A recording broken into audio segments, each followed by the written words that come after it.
Indagama mallattoo argisiisaa indagama ka jedhu dagama jira seenaa ka seenaa I think dubbiin koo dhagahamaa jira moo dhagahamaa jiru ka jedhu mallattoo yoo nu argisiistan gaarii ta'a. Akkam jirtu naguma jira sibira share godhaa dhagaa jirtu moo dhagaan jirtan ka jedhus asumarraan mallattoo natti agarsiisa. Dhufaa jirtu baay'ee gaariidha. Booda walii hiruu dandeechuu share godhaatii wal dhaqqabsiisa.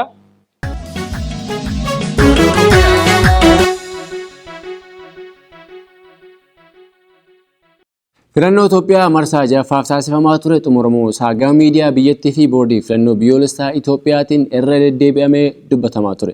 Isa kana irratti paartiiwwan mormitootaa kanneen filannoo kana irratti hirmaatan maal jechaa jiru? Akkasuma mootummaan biyya bulchaa jiru hoo gama isaatiin ergaa akkamii dabarsaa jira?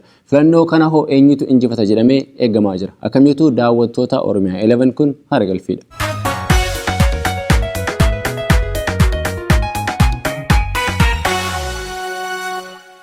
Yeroo hedduuf yeroo hin beekamneef daddarbaa kan har'a ga'e filannoon biyyoolessaa Itoophiyaa marsaa ja'affaa waxabajjii 21 bara 2021 taasifamee ture.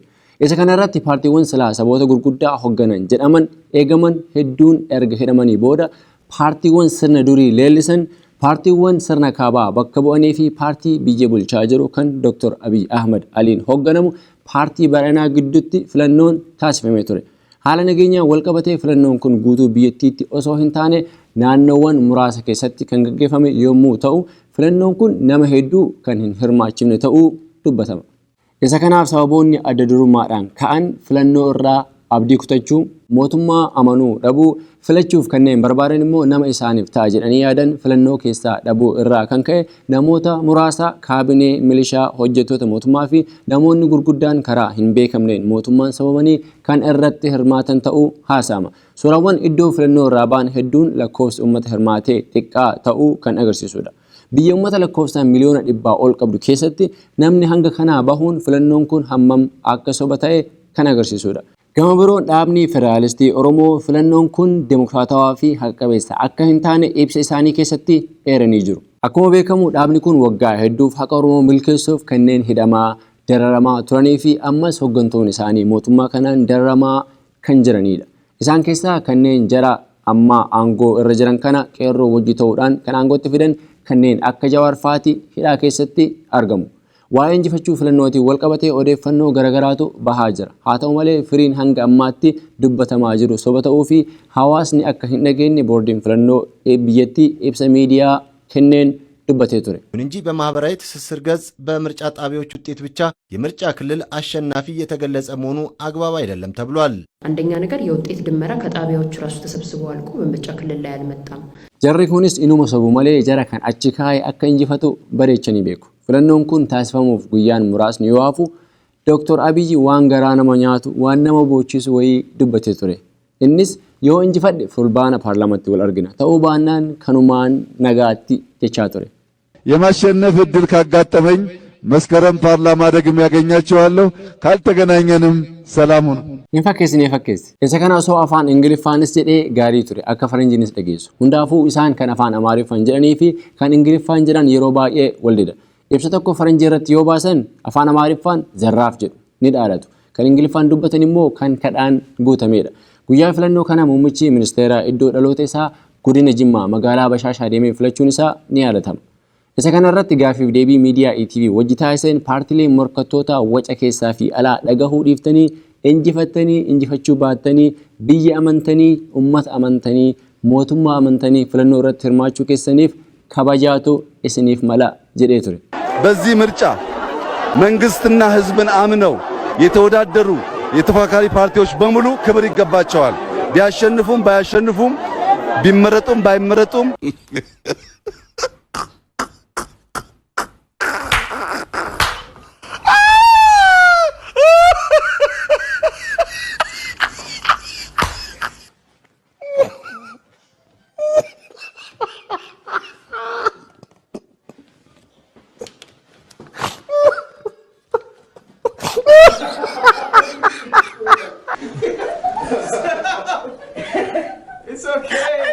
you think that that was a democratic election? I said 100%.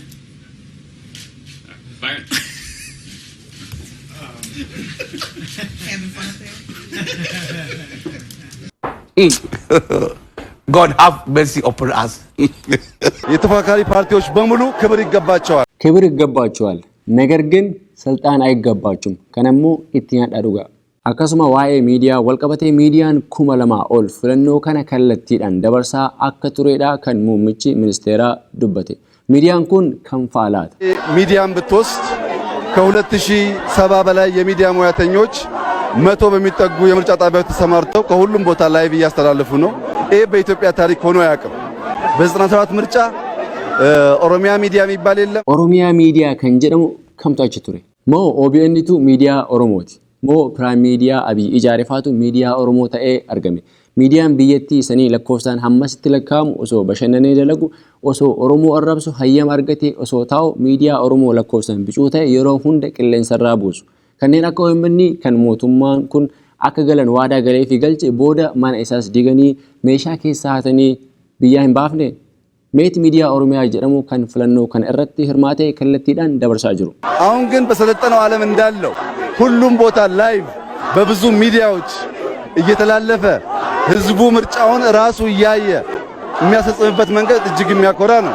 እርጋዱማቲንሞ ቢቅልቱ ዳባ ዲሞክራሲ ዳብና ኢሰጀዱዳ ሙምቺ ከንዱበት ቢቅልቱ ዳቡን ኩን ገሩ ባዬ ጋሪዳ ጀጀቤፈሙ ቀባ ኡመኒ ኦሮሞ ሁንዲ ብረዳበቴ ቢቅልቱ ሚሊዮናን ዳቡ ወሶ ህንታኔ ቢሊዮናን ዳቡ ቀበን ገሩ ቢቅልቱ ዳቡን ሁምነ ሂደቴ ሎላ ጅሩፍ አከመን ቪላ ኢጃሩ ገልመ ወልገሂ ኢጃሩ ካምፒ ወራና ኢጃሩ አቀቴ እራንፈተሙን ቀቡ ጃልመሮን አብይን ዋን ሄዱ እረቲ ወልአቡ ደንዳን ከን ቢቅልቱ ዳቡ ከና አከ ደገሩ ሸኪን ተኮስ hinjiru akkuma beekamu biyya keessatti filannoon kan adeemsifame iddoo muraasa qofa oromiyaa iddoo hedduu dabalatee tigraay fi kanneen birootti sababa nageenyaan filannoon hin gaggeeffamne kan nagaa qaba jedhanii filannoo irratti adeemsanis filannoo irratti rakkoon uumame jedhamee gama miidiyaan dabraa ture shimeen immoo rakkinni kan jiru feesbuukii qofa irra jedhe iddoowwan hedduun nageenyi rakkoon nageenyaan jiru rakkoon nageenya kan jiru feesbuukii fi miidiyaa obbo Shimee rakkoon feesbuukii irra ture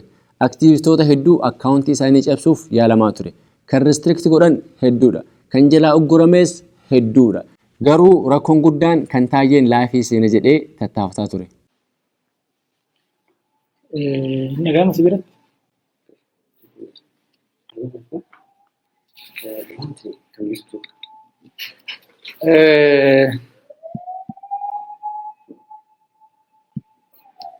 hordoftoota keenya akkam jirtu gaafiiwwan dhiyeessitanii fi ulfaadha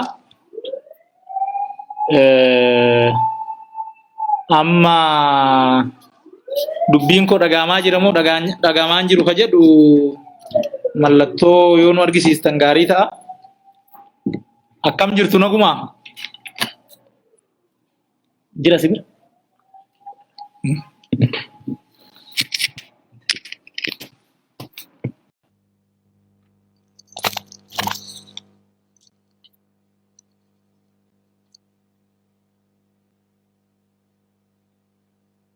indagama mallattoo argisiisa indagama ka jedhu yoo mul'ataa ka jiru ta'e jechuu kiyya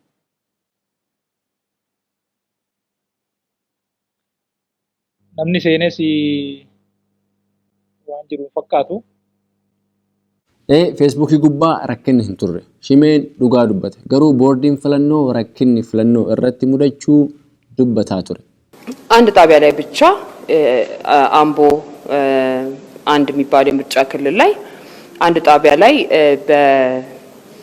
በደረሳቸው መረጃ ትንሽ በመደናገጥ ምንም የተፈጠረ ነገር የለም ለጊዜው አስፈጻሚዎቻችን ገለል ብለዋል እንዴ ኩንገሩ ከን ሽሜን ጀዴ ወሊ ነው ቦርዲን ኩን ኦሶ ብይ ነጋ ቀብዶ ሽሜ ቁማረኛችሱፍ ዋን hintaane dubbataa jiru garuu obbo Shimeen maafsabu filate jechuuf filannoo adeemsifamaa jiru soba irratti hundaa'eeti isaan garuu wal saaxilaa jiru ofii isaaniitiin miidiyaawwan addunyaa keessaa muraasni dhimma filannoo kana irratti hirmaachuuf carraa argatee ture isaan keessaa tokko BBC muummichi ministeeraa biratti iddoo dhaloota isaa bashaasha deemuun kan hirmaate yoo ta'u gaafii muraasas gaafachuuf carraa argatee ture Gaafiin isaanii jalqabaa filannoon kun bilisaa fi haqa qabeessaa isa jedhudha. Deebiin Abiyyi immoo eeyyee haqa qabeessaa fi bilisa. Namoonni as jiran kun hundi bilisaan as jiru. Seenaa keenya keessatti filannoo gaarii akka ta'us nan amana jedhanii turan. You can see how it is free and fair election. Everybody is here for free and I hope it will be the best election in our history. Dhuguma filannoon kun kan bilisaa erga ta'ee maaf paartiin hundi irratti hirmaachuu dhaban? Maaf mormitoonni siyaasaa hidhaman? Maaf namni akka waraqaa filannoo fudhatu doorsisamaa turan? Maaf nama waraqaa hin qabne sukkaaraa fi zayita bitachuu dhoorkan? Qoosa ajaa'ibaati. Waa'ee beelaa Tigraayin walqabatee waliigalteen lola dhaabuu amma jettanii yaadduu isa jedhuuf beelli hin jiru. Rakkoo nageenyaatu jira. Mootummaan kana furuudhaaf dandeettii guutuu qaba jedhee Dr. Abiy dubbate. There is no hunger in Tigray. There is a problem in Tigray and the government is capable of fixing that. Miidiyaan gurguddaa addunyaa BBC'n amma intarviyuu gochaa jiru dabalatee beelli hamaan akka naannoo Tigraay mudate dubbatu. Isuma beelaa uumamaa osoo hin taane beela namtolchee jedhanii gabaasu. Kan nama bohaarsu immoo waa'ee waraana Eertiraan walqabatee waa'ee biyya biraa maaf na gaafattu jedha. Itti gaafatamummaan kiyya Itoophiyaa qofaaf jedha.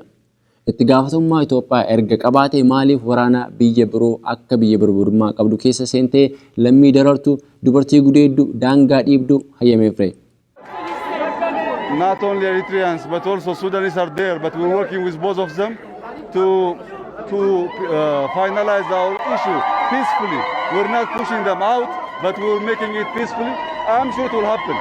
Isa Eertiraa qofa osoo hin taane Suudaanis akka biyya seentee jirtu nutis gama keenyaan dubbataa turre. Keessattuu waraanni Suudaan liyyuu haylii caalaa iskistaa akka danda'u shakkii miti. Gama paartii mormitootaan kanneen hirmaatan hanga ammaatti waan ta'aa jirutti kanneen yaada kennan muraasa.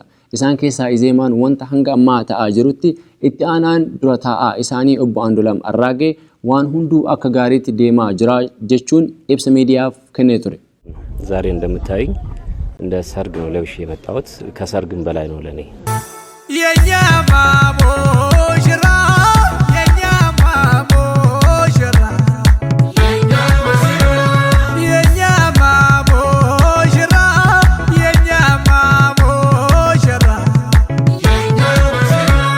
የኛ ማሞሽራ የኛ ማሞሽራ የኛ ማሞሽራ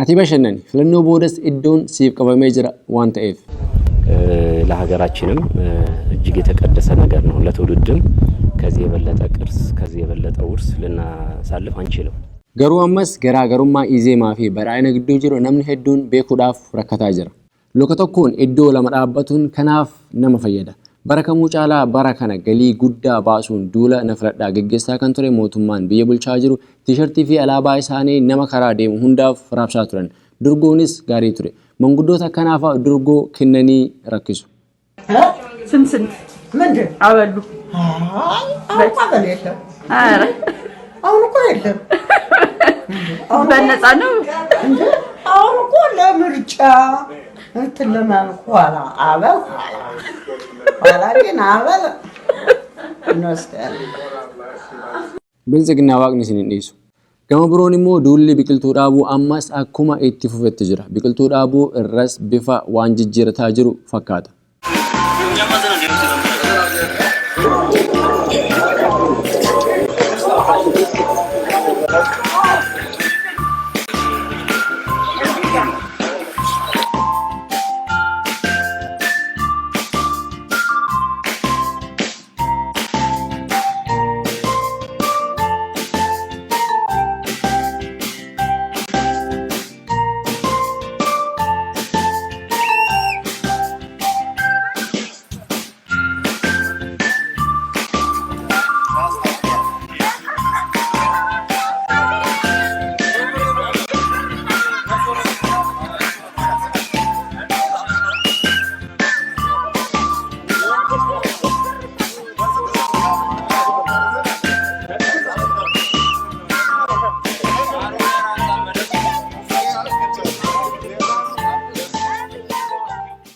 biqiltuu dhaabuu irraa gama biqiltuu nyaachuutti waan ce'e fakkaata. Biqiltuu keessatti walgahii gaggeessan, biqiltuu keessatti nyaata qopheessanii nyaatan.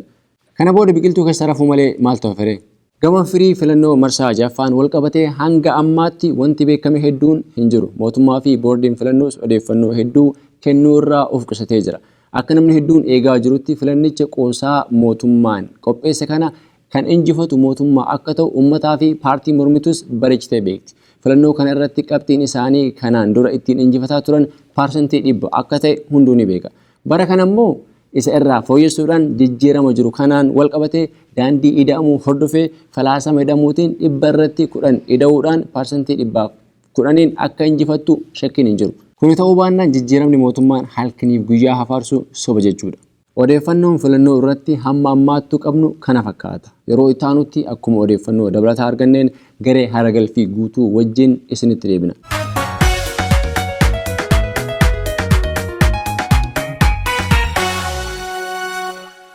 Egaan daawwattoota Oromiyaa 11 daawwachaa kan turtan haragalfii ture. Sagantaa keenya irratti yaada qabaattan karaa toora Feesbuukii, Instagiraamii, Tiwiitarii fi Yuutuubii akkasumas karaa toora iimeelii keenya info@oromia11.org nu biraan ga'uu hin dagatinaa isiniin jenna. Hamma torbanitti nama torbaasii nu haasa'u jecha qopheessuudhaan kan isin wajjin ture ani abdiidha. Hanga gama saatalaayitiin isin dhaqqabnutti yuutuubii keenya sabiskiraayib gochuu fi fuula feesbuukii keenya faaloo gochuun nu hordofaa. Yeroo gaarii qabaadhaa.